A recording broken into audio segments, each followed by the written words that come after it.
Hello again. My name is Claire. As I mentioned in my first video, after my mother passed, I discovered a box of index cards in her house. The cards contained words of wisdom that I have decided to share with you as we approach the 1-year anniversary of her passing. Today's card reads, "It is not your role to make others happy."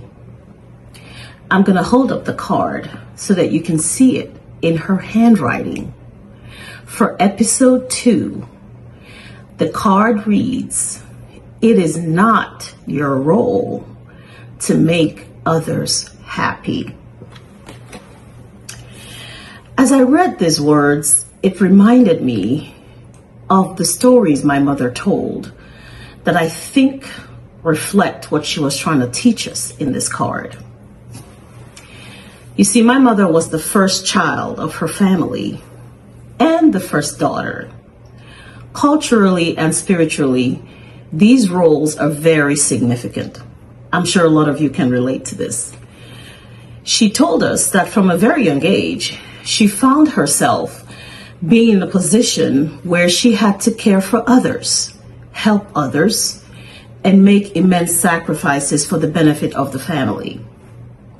As her children, over the years as we grew up, we watched her become the person everyone went to for advice and support. Her younger siblings depended on her greatly. She was sought to make input in every important family decision. She was exceptionally good at these roles.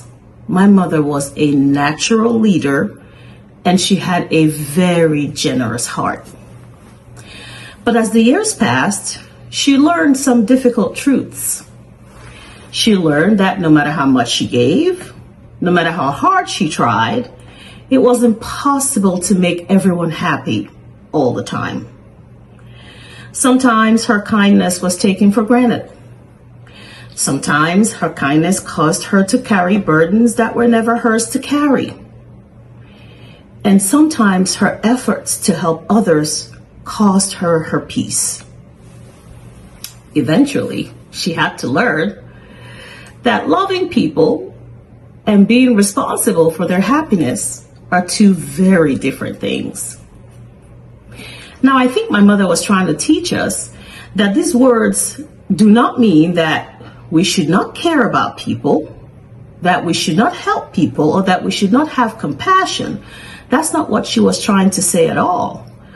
What she meant was that every adult is ultimately responsible for their own lives.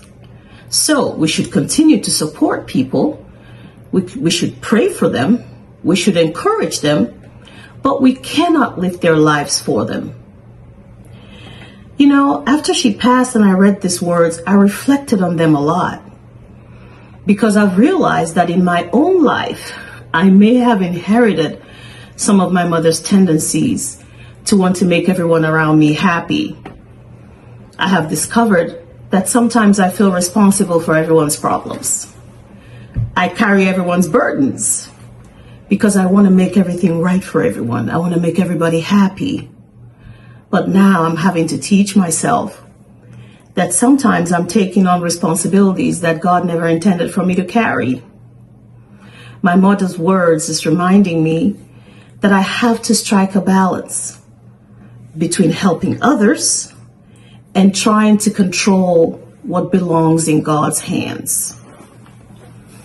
I'm starting to realize that I can still help people, but I must also understand when I have to let God continue to work in their lives. As I continue to look through these index cards, I'm amazed at how much meaning can be contained in a single sentence. This card contained lessons that took my mother many, many years to learn, and I'm still now learning them myself.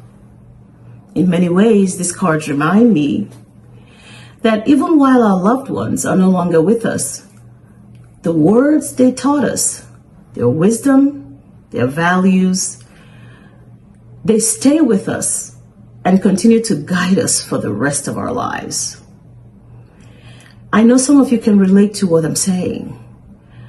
What I'm trying to teach you, what my mother taught me, is that we should continue to support people. Family is very important. Your community is very important. Giving back is very important, but you must learn to strike that balance. Thank you for joining me on this second episode. Before I close, I just want to remind you that in August of 2026, we will mark the first anniversary of my mother's passing. That's the reason why I've been making all of these videos. It's hard to believe that it's been a year since we said goodbye to her.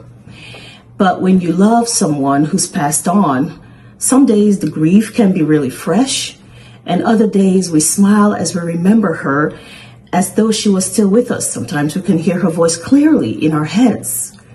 Creating these videos have been an act of honor and remembrance, but also one of healing. On the anniversary episode, I am going to be talking a little bit about her, introducing you to the remarkable woman that I was blessed to call my mother. So until then, please remember, you can continue to love people, you can pray for them, but you cannot live their lives for them. I'll see you next time. Thank you.